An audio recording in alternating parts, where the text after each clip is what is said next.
Okay, today we're going to be going over the main differences between Cashflow 101, which is the standard game, and the advanced Cashflow 202, which involves shorting shares, option trading and franchising businesses. It all sounds a bit complicated, but it's just as much fun. You just need to get into it in time. I'll just go over the main sort of physical differences in the actual bits on the board. The most obvious difference is that there's a fresh set of cards now. There's Cashflow deal cards that replace the big deals and capital gain deal cards that replace the small deals, and they work very much in the same sort of way. Also, on the other side, there's a special 202 set of market cards and doodad cards. The doodad cards are slightly more expensive or vicious than the 101 game, and the game as a whole I feel is a lot more sort of realistic because it accounts for crashes in the market, whereas the 101 game, Robert Kiyosaki mentioned that it was purely for a bull market, so you tended to win virtually every time.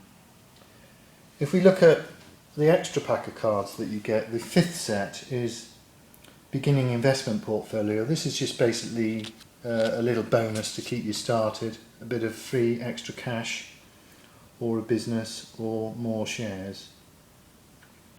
One of the main differences with 202 is that now you need your passive income to be double what your total expenses are. So in this case, for the secretary, the passive income has to be twice the total expenses for you to go out onto the fast track. So in this case it would be $3,240 for the secretary.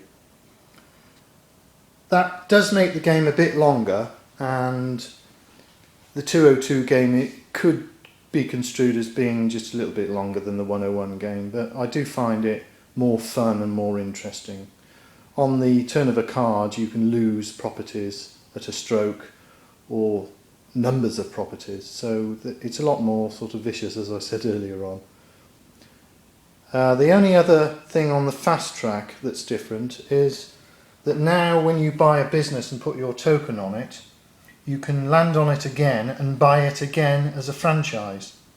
So in this case you would put 2 tokens on and you get double the cash flow. And the difference is that when somebody else comes along, they have the option of buying the business and the franchise together, and you then have to give it up and lose your cash flow. So a little bit of a difference there on the 202 game. So there we are.